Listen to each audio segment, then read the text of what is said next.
다음은 최지 민달팽이 유니온 위원장님을 모셔서 코로나 이후에 이제 관악의 주거 문제에 대한 이야기를 또 들어보도록 하겠습니다. 안녕하세요. 달팽이도 집이 있는데 청년들은 맘 편히 살 곳이 없다. 민달팽이다. 해서 그런 청년들이 모여서 집 이야기를 하고 있는 민달팽이 유니온에서 왔습니다. 앞에서 많은 분들께서 너무 잘 이야기를 해주셨는데요. 방금 이제 주무열님께서도 말씀해 주셨듯이 청년 주거 문제는 정말로 그동안 정책에 너무 버젓이 존재했지만 아무도 우리를 동등한 시민으로 인정해주지 않았던 것들, 그런 이야기를 이제 제도로 끌어오는 그런 이야기입니다. 그런 점에서 오늘은 코로나, 청년 주거 이런 이야기를 불법 건축물이라는 이슈로 좀 이야기해보면 좋겠다 싶어서 가져왔습니다. 네, 오늘 관악구에서 불러주셔서 더 반가웠는데요. 그 이유는 정말 아쉽지만 이게 청년 주거 1인 가구 수도 1위, 뭐 다 1위인데 그래서 청년 주거 빈곤도 관악구가 1위예요. 네, 전국 1위입니다. 그런 점에서 사실 이제 청년들이 몰려 사는 이 관악구에서 청년 주거 문제를 좀 이야기해보면 좋겠다 싶었고, 요새 저희는 그것들을 불법 건축물, 정식 명칭으로 위반 건축물이거든요. 요 이슈로 이야기를 해보려고 하는 거예요.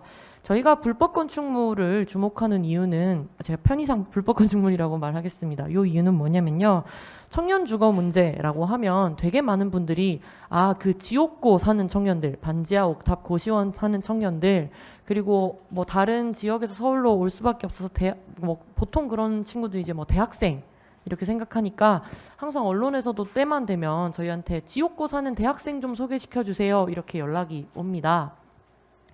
그런데 최근에 저희가 여러 연구기관들이든 뭐 이제 유엔에서도 막 특별보고관이 와서 막 전국을 같이 다니고 이런 것들을 보면서 발견하는 현상이 뭐냐면, 이게 지옥고 따로 있고 청년들 그냥 보통 괜찮은 청년들 사는 원룸 따로 있고 이게 아니구나를 불법 건축물로 이제 발견하고 있다는 것이죠.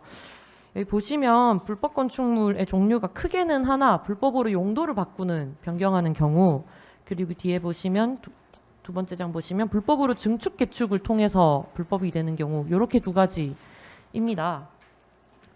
근데 그럴 때 이제 그 고시원 문제, 쪽방 문제 이런 것들을 연구하던 기관에서도, 그리고 고시원에 사는 청년 주거 문제 이렇게 연구하던 기관에서도 저희랑 이 접점이 만난 것들이, 우리는 원룸이랑 고시원이 따로 있는 줄 알았는데 사실 서류를 떼보니까 원룸이라고 계약했던 수많은 청년들이 다 고시원, 뭐 근린생활시설이죠. 고시원, 사무실, 학원, 공장 이런 것들로 등록된 곳에 살고 있구나.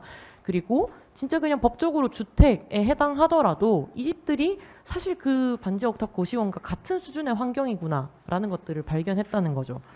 그런 점에서 사실 저희가 작년에는 한국일보라는 언론이랑 한양대 거기 뒤가 사근동이 또 만만치 않은 주거빈곤 2위 뭐 이렇게 되거든요. 그래서 거기를 전수조사를 쫙 했었는데, 그거 하고 나서 이제 근데 관악구를 또 둘 수 없다 해가지고 대학동 실태조사를 작년에 저희 회원분들이랑 발로 직접 뛰면서 했었습니다.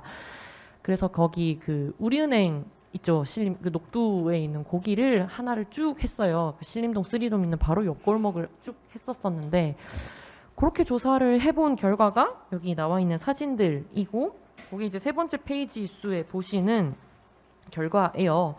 그러니까 반절은 저희의 방법은 일단 한계는 있었습니다. 밖에서 볼 수 있는 것으로 판별하는 것들, 그리고 그 밖에서 이렇게 다 하나씩 찍은 자료들과 외관과 실제로 건축물 대장을 떼봤을 때로 추정할 수 있었어요. 그래서 저희가 밖에서 확실히 알 수 있는 것들로만 했을 때 이 반절만큼이 나온 거죠.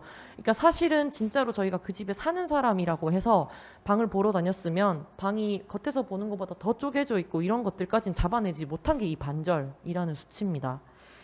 근데 그랬을 때 뭐 이제 양상들이 사진으로 쭉 보시듯이 기본적으로 집으로 쓰지 않도록 되어 있는 곳들을 집으로 쓰고, 그러다 보니 뭐 제가 좀 두서없이 왔다 갔다 합니다만은 환경 같은 것들이 전반적으로 저하되는 거죠. 예를 들어서 저희 이런 이야기를 막 해요. 나는 처음에 자취하러 원룸 갔는데 인덕션이 있길래 요새는 다 전기 이거 인덕션으로 해서 좋은 건가 보다 했는데 사실 그게 아니라 이제 용도가 주거용이 아니었기 때문에 가스가 굳이 들어올 일이 없었고 그러니까 그걸 안 넣기 때문에 그래서 인덕션 하나 있고 그러니까 뭐 사실 라면 하나밖에 못 끓여 먹는 거죠. 뭐 그냥 이렇게 두고 이렇게 있었으면 뭐 그래도 요리라도 좀 해먹고 챙겨 먹을 수 있는 것들이 30분 되고 1시간 되고 하니까는 뭐 식생활도 직접적으로 영향을 미치는 부분이라든지 또 화장실 유리문이 그렇게 흔해요. 그런 부분들 그냥 예쁘라고 해놨나 보다 하는데 이제 공간 자체가 워낙 좁으니까 그런 것들이 제대로 된 환경으로 배치를 할 수가 없는 거죠. 뭐 그런 것들이라든지 뭐 너무 당연하게 책상 위에 침대 위에 책상 있고 그 위에 또 선반 있고 이렇게 겹쳐서 사는 거라든지 이런 환경의 저하로 다 연결돼 있다는 부분인 거죠. 그런 점에서 특히 관악에서는 좀 더 노골적으로 굉장히 많은 주차 공간들이 이제 원룸으로 개조되어 있고 그래서 그냥 주차장으로 들어갔는데 집들이 다 있고 빨래들이 널려 있고 신발장이 다 주차장에 뭐 있고 이런 부분들을 너무 쉽게 좀 볼 수 있었습니다. 근데 이런 집들이 싸냐? 사실 그렇지도 않거든요. 그런 부분에서 현재 청년들의 지속 가능성, 당장의 현재와 미래를 갉아먹는 그런 비용, 열악한 환경, 일상적으로 일어나는 권리 침해 같은 것들이 다 요거랑 연결돼 있다고 보는 거죠. 세 번째 페이지에 그 빨간색, 초록, 파란색 그래프 보시면 저희가 좀 신기했던 부분은 이게 불법 건축물이라는 게 그러니까 우리나라는 사실 주거권에 관한 기준이 굉장히 당장 옆 나라 일본이랑 비교하더라도 굉장히 낮은 수준이거든요. 근데 그 기준조차도 사실 충족하지 못하는 곳이 되게 많고 근데 그런 것들이 불법 건축물처럼 이미 있는 법도 너무 당연하게 안 지키는 게 만연화된 사이에 전반적으로 이렇게 하향 평준화 됐다는 거고 그거를 여기 이제 연도별 조사 그러니까 건물이 세워진 연도별로 이 불법 건축물인 것들을 조사해 보니까 너무 확연히 드러나는 거예요. 예를 들어 옛날 빨간 벽돌 집들 있죠. 그런 집들은 원래 좀 크게 있었던 집들을 보통 방 쪼개기 해서 용도는 주택은 맞는데 진짜 불법 증개축을 통해서 그런 쪽방촌이 되는가 하면 새로 지은 건물들은 그게 이제 돈이 되는 걸 아니까 아예 좀 오래되면 싹 밀어버리고 새 건물을 짓는데 아예부터 그래서 방 쪼개기로 짓고 근데 용도가 보통 이제 바뀌어져서 뭐 저희 집도 여기 바로 봉천고개 넘어가면 숭실대 앞에 저는 사는데요. 그 1층에 사실 경비실로 등록돼 있습니다. 101호 경비실인데 101호 102호 있고 그거 다 원룸으로 이제 60씩 내고 살고 있단 말이죠. 이런 것들이 뭐 다 전반적으로 나타나는 양상인 겁니다. 그런 점에서 뒤에 이제 4페이지부터 쭉 보시면 이런 것들이 뭐가 문제인데 라는 점에서 아까 쭉 말씀드렸던 직간접적으로 주거 환경이 정말 이렇게 열악해지는 것들 비용이 점점 높아지는 이런 것들은 뭐 기본이고요. 거기에서 전입신고 너무너무 당연하게끔 전입신고를 해야지 사실 저희가 상담해보면 굉장히 많은 것들이 뭐 보증금이 떼이기도 하고 수리 관리비로 소송까지는 가게 한데 난 너무 큰 돈인 50만 원 이렇게 막 떼이고 이런 것들이 막 되게 많이 발생해요. 그리고 집도 마음대로 막 들어오시고 근데 이 모든 것들을 하기 위한 근거가 전입신고가 돼 있어야 되거든요. 그래야 이제 내 보증금 이 인질로 잡혀있는 것들을 잘 받아서 나갈 수도 있고 그래야 서울시에서 하는 거 관악구에서 하는 거 이런 것들을 정책을 좀 이용해 볼 수도 있고 한데 그런 것들이 전혀 기반으로 되지 않는 것이죠. 뭐 밑에도 이어져 있는데 그래서 사실 서울시와 관악구는 선도적으로 뭔가 하는 것들이 굉장히 많지 않습니까? 뭐 저 이제 신림동 3룸 공간에 가서도 관악구 차원에서 청년들을 위해서 안내 매뉴얼 같은 거 배포하시고 이런 것들을 봤거든요. 근데 그런 것들을 사실 좀 쏙쏙 이용해 먹지 못한다 이런 것들이죠. 그런 부분이 있는 것이고 뭐 쭉 넘어가 봤을 때 저희가 또 재밌었던 점은 저희가 이걸 사실 국토연구원이랑 중앙정부랑 해서 보고서를 쓴 내용이에요. 근데 그때 거기까지 담지는 못했지만 좀 뭐랄까 놀랐던 부분이 저희가 한 길을 쭉 따라가면서 이제 몇십 채를 조사를 한 건데 그리고 요 동네에 있는 관악구의 공인중개사들까지 같이 조회를 해봤는데 진짜 신기하게 이 대학동에 있는 그 공인중개사 분들이 가지고 계신 건물이 그 길에만 대여섯 채가 되는 거예요. 근데 뭐 가지고 있는 게 죄는 당연히 아니죠. 저희도 뭐 집 문제를 이야기하는데 이게 집 가진 사람이 잘못이다 이런 이야기를 하는 게 절대 아닙니다. 근데 보통 저희가 중개 양상을 보면 중개하실 때 우린 당연히 이렇게 집이라고 소개받고 가니까 주거용으로 계약은 하는데 사실 주거용이 아니라서 이게 해당되지 못하는 부분들이 많고 중개비도 그럼 사실 거의 2배 정도 늘거든요. 내가 500에 40집 살면 중개비 한 25만 원 정도 내면 되는데 원래는 주택이 아닌 거라서 잘 모르니까 50만 원 이렇게 내고 근데 그런 집들 아니면 또 이제 방금 말씀드렸듯이 중개사분들이 본인의 집을 보러 갈래? 해서 하시면서 또 그걸 또 중개비를 받으세요. 그 부분이 사실 법상으로 막 문제는 아니긴 하거든요. 근데 그냥 살풋 듣기에도 이게 좀 상식적으로 말은 안 되지 않습니까? 그런 부분들이 다 사각지대로 연결되어 있다는 이야기인 거죠. 그리고 네, 저희가 사실 관악구에 그래서 실태 조사를 하면서 이제 구청에서 딱지도 막 맞고 그랬는데 전단지를 막 뿌려서 사시는 청년분들 연락 주세요 하면서 만날 방법이 없으니까 엄청 막 뿌리고 다녔어요. 그러면서 뵌 분들, 뭐 임대인 분들도 만나서 인터뷰를 하고 등등 했는데 하나 인상 깊었던 사례는 그러니까 여기 사는 청년들이 진짜 몸 건강도 마음 건강도 너무 아파지더라 이런 것들을 딱 일례로 느낀 게 있었습니다. 그 기사로 한번 났다고 하던데 되게 저희가 인터뷰를 한 10대 분들을 진짜 1시간씩 인터뷰를 했었는데 많은 분들이 치안, 안전 이런 부분을 걱정을 많이 하시더라고요. 그리고 그 것들로 기사들도 참 많이 났더라고요. 그래서 한 분은 이제 한 사례로는 거기 살던 어떤 이제 청년 젊은 여성분이 좀 마음이 아프셔가지고 뭐 좀 사건이 일어났고 관악 경찰서 가서 뭐 염산을 부었나 뭐 이런 사건들이 있었어요. 근데 저희가 막 다니면서 그 관계된 분들을 진짜 우연찮게 막 만나게 된 거죠. 그런 것들 보면서 아 이런 공간에 살면서 청년들이 너무 당연하게 아플 수밖에 없게 된다. 그리고 그런 책임은 그러면 이 공공의 치안, 구의 이런 이미지 같은 것들은 개선해야 된다고는 항상 말하지만 어디서부터 손을 댈 것인가 그 근본이 바로 집 문제다. 그리고 그런 단초각오로 있는 법도 안 지키는 불법 건축물이다. 이런 이야기를 드리게 되는 것이죠. 그런 점에서 저희가 좀 알아봤을 때도 사실 불법 건축물 자체도요 건물을 짓고 파시는 많은 이제 브로커 업체분들이 사실 처음부터 많이 말씀을 하세요.